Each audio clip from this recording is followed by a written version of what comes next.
then it's possible to automate it. You have to have some kind of process where you analyze data or numbers and you can find what's most interesting about it, and then you, through an algorithm, write text about those things that occur in the data.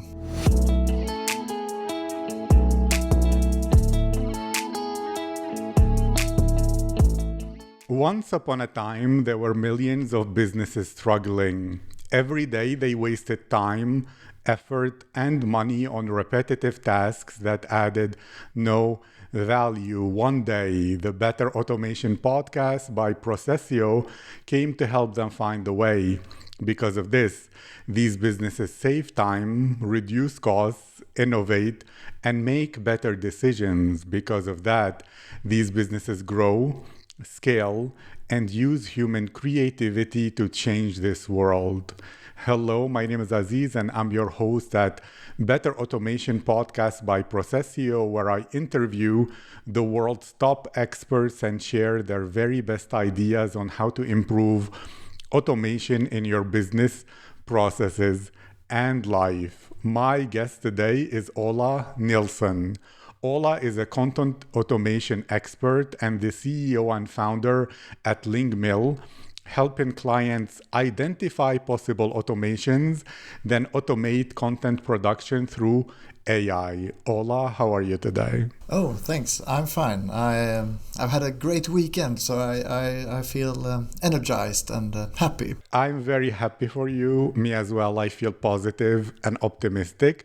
And to begin this with a backstory about you and Lingmill and all that, how did you decide or come across the idea of becoming a content automation expert and to create a company around it? Well, it started with, I was working as a reporter or an editor at a news agency in Sweden.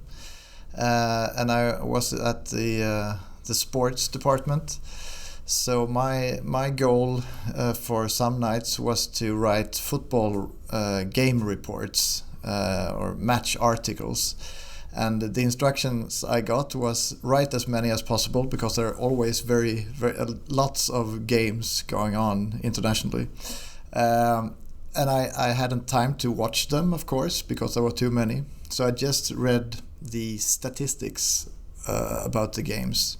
And then you can create kind of a good story, you know, when the goals were scored, if there were red cards shown, and so on. And I wrote as fast as possible, and I maybe wrote 7 or 8 pieces each night. And I felt that I had more creativity within me than doing that. So I complained about this to my friend, that he's a professor in cognitive science. I complained about this, and he immediately said, that has to be automated. And I said, okay, let's do it. This was like maybe 9 years ago that we talked about it the first time. And then we tried doing it as more like a fun project in the late nights. But with my journalistic knowledge and with his AI knowledge, we realized that we could create something kind of fast that worked. So in a few months we were able to write 2,000 articles every day in first Swedish and then Swedish and English. I have so many questions, but I'll begin with a basic one to have some context so that any listener will be up to speed. What is content automation? When is it useful? Can you explain it in very simple terms? The ways, the different kinds of content is of course gigantic, but if you go through what's written in news magazines and news sites, websites, you can find some of the content that it's the same kind over again, even if it's new information, but the type is the same. And when you can recognize the type and you can identify the source of the news as numbers, to be precise, then it's possible to automate it. And you have to have some kind of process where you analyze data or numbers, and you can find what's most interesting about it, and then you write through an algorithm, write text about those things that occur in the data. That's my first try to explain it. Maybe I can do it better. No problem. Thank you. I would like to ask then the purpose. Since you're speaking about news, is that content automation basically to inform people, but more in a story kind of way so that it catches attention and is entertaining? Or is it content automation for SEO to have many articles on a website to rank on many keywords? Is it to put on social media where you have some information and can be transformed into tweets, into LinkedIn posts, into something like that? Can you explain it more in terms of purpose rather than process? Our starting point was to automate the news as a way of storytelling, as a way of telling it in a good language and with a good headline and with an appealing introduction and so on, and also to go through lots of data, lots of material, and find the news and then make headlines out of it. That was a purpose, because you, as a human being, you miss out on very much happenings because you can't go through all data in the whole world all the time. So that was the main purpose. But then we found that we could use our technique to also create variety in telling almost similar events for like companies.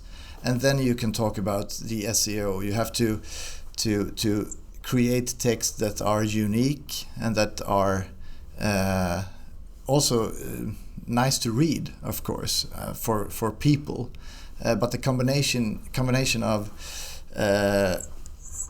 doing it in a way that Google likes. But I must say that Google is getting better for every day, as you all know.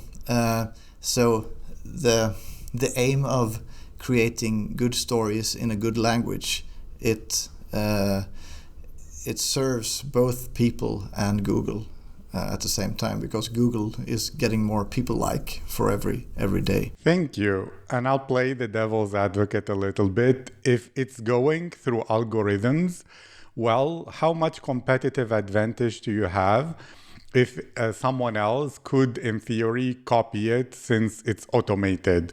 And therefore, couldn't someone just understand based on your analyzing your articles or whatever it is and just do what you do, and therefore you're not unique anymore? What's your perspective on this? In theory, it's possible, but though we are dealing with natural languages, the variety is so huge that it's hard to backtrack.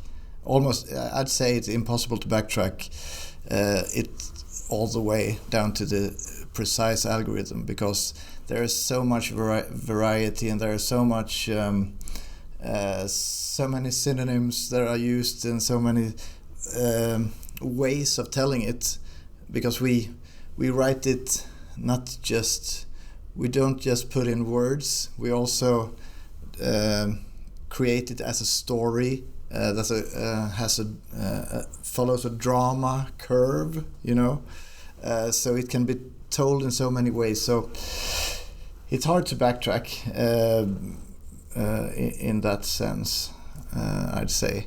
And of course, we can our output. We don't start with machine learning. We use that as a second phase when we have created the the foundations of the texts. But when you add machine learning and train with the data from all over the world, from all times, so to speak, then it also will be so much input ways and so much variety. It's hard to copy, and it will stay unique in that sense, I think. Thank you. And again, playing the devil's advocate, I will ask about competitors. There are so many AI writing tools or rewriting tools.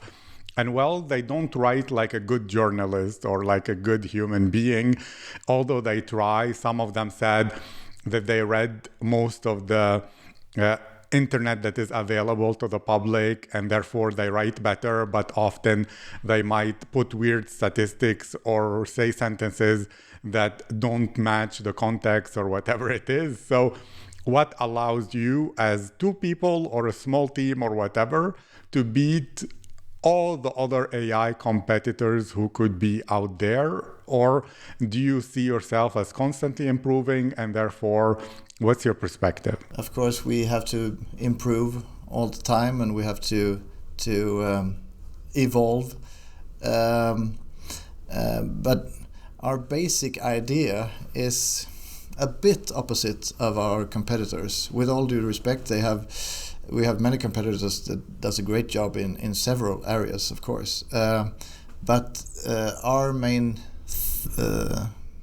thing is that we start from a setup with journalistic principles, and the data has to go through those principles to be presented. We don't just what should I say? We don't just map words to the statistics, because to go through our system, it has to fit in a certain analysis structure. We have to, in a way, understand what we are writing about, and to be able to do that, we only write in certain areas. If we write about, say, the first example, football articles, then we just write about football. And if we are supposed to write about product descriptions for dishwashers, we just write about that, and that's another algorithm. So we have very if a strange thing happened in a football game, like an airplane landing in the field, our algorithm can't write anything about that game, because that's so uncommon that the system will just say we don't understand this data, and they will send us an SMS or an editor an SMS, and a human being has to look into it. That's our way of not telling untrue stories, because that's a problem. If you start, with all due respect, if you start using just machine learning, then you can tell strange things sometimes. So we want to avoid that, because that's of course problematic in these times when we have fake news and all that. So we have to be extra careful to not telling untrue stories, even if people also tend to write untrue stories. So there will always be some untrue stories, but we try to narrow it down so that doesn't happen at all. Thank you very much. And I'm really curious to understand the use cases of what you're doing. Is it really about transforming data into news stories that will get an audience online, and therefore you monetize through ads or subscriptions or something like that? Or is it content about for blogs and all that, so that companies will get more viewers and increase their brand and all that? Or what are you currently the strongest as when it comes to use cases for what you do, so that I know specifically what to ask about? The strongest cases are those clients who has their own that have their own data, because we could of course use some open APIs of data or stuff like that, but we have found out that those businesses have their own data in some domain. Then we can use that to create content that no one else can create, because no one else has the data, and they don't have to hire 200 people to write about that. We can write it. We can write several articles automatically, and then we are in control of the data, and we can also analyze it over time. So we also have this way of feeling secure about the input, so we don't have to worry about that. I can give you an example without telling any names, but there are lots of companies collecting data for companies, all sorts of data, and they usually send out press releases about this data for, say, a specific region or a specific country, and we can take the same data but write specific articles on each small city or even small town due to that data, and not just about the whole region. And then you get this hyper-local understanding of what's going on in your street or in your small municipality.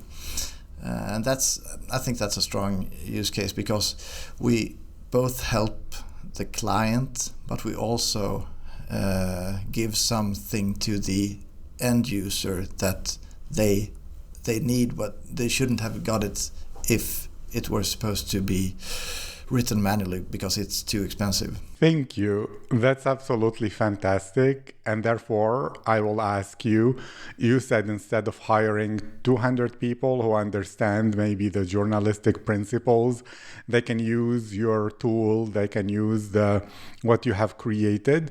And therefore, on a more philosophical level, is journalism a skill that can be automated, and therefore there are, most journalists can be replaced? Or what can human-made journalists do to compete in a world where AI could create content faster, better, or as good as them? It's always risky to look into the future, but I can try to do it in some years ahead, and I'm almost sure that we aren't replacing people, because the automation, the kind of automation that we do it's more of the kind that we do stuff that hadn't been done if it were supposed to be done manually, but we reach more people instead,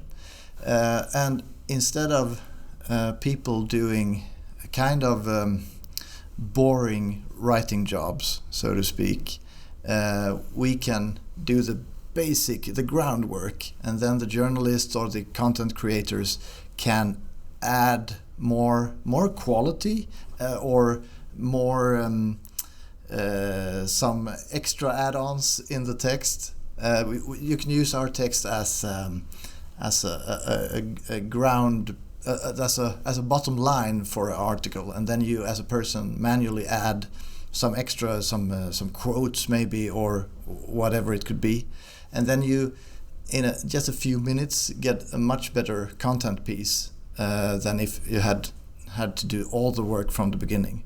And I guess that you don't have the time, or you won't prioritize to do that if you haven't been given it as a ground or a basic article automatically done.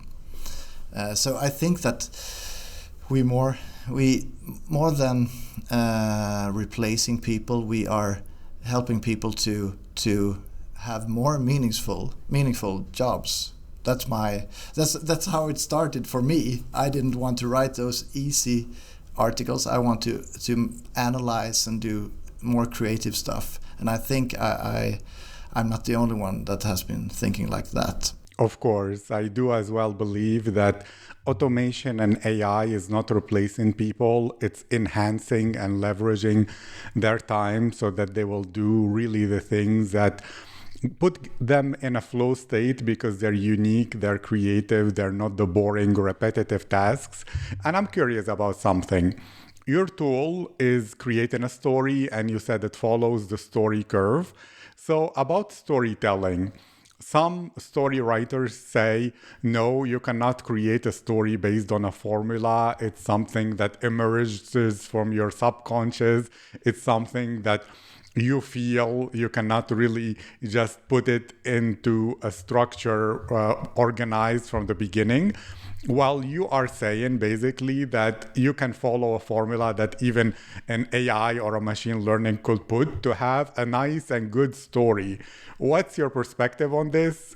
Can stories built on formulas be as fantastic as stories that people dream about or create without thinking? Or what do you see when it comes to storytelling? Interesting question.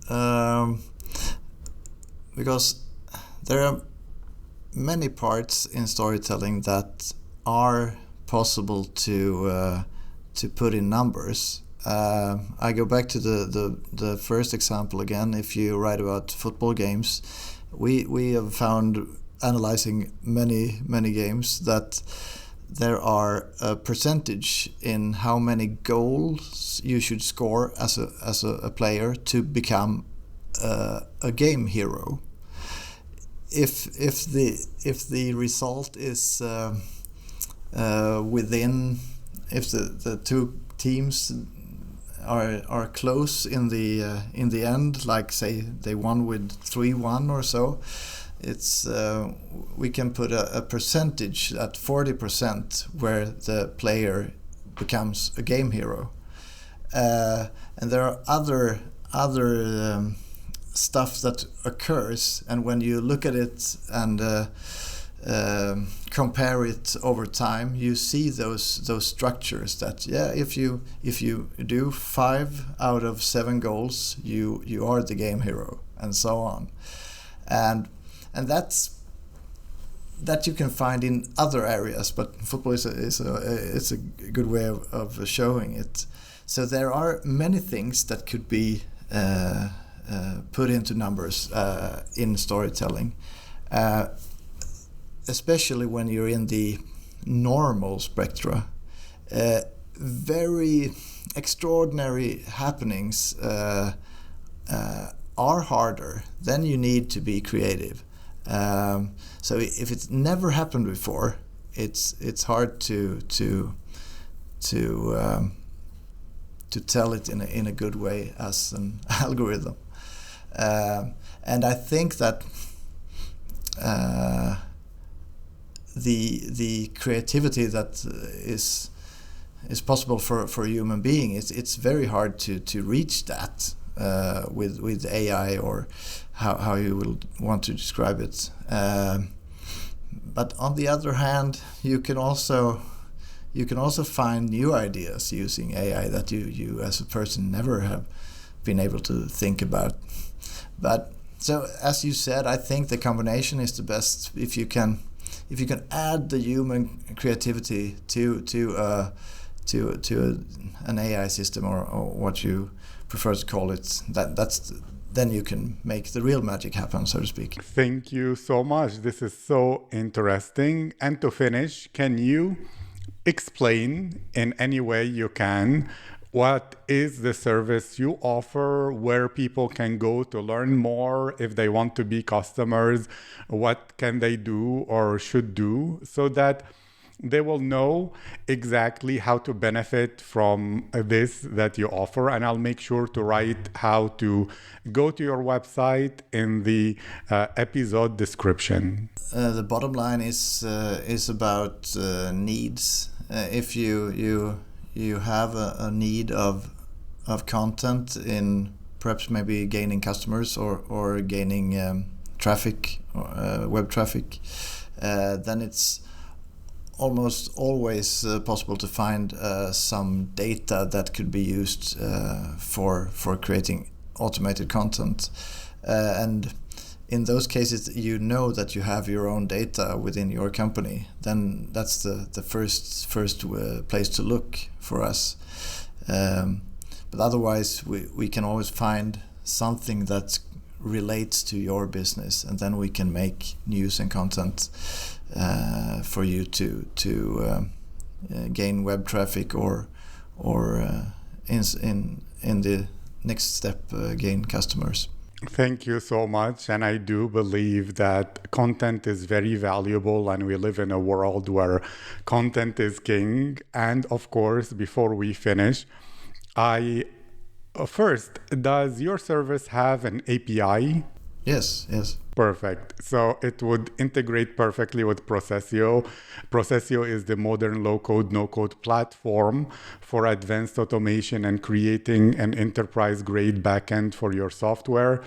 Any viewer or listener can request access to a totally free account at procesio.app. And for those with higher business needs, there is a very generous 50% off discount. It's better. 50 off, one word in capital letters. More information in the description. Thank you, Ola. This was my privilege, my honor, a wonderful conversation, and I wish you to keep going because you're creating the future. Thank you. Nice to talk to you.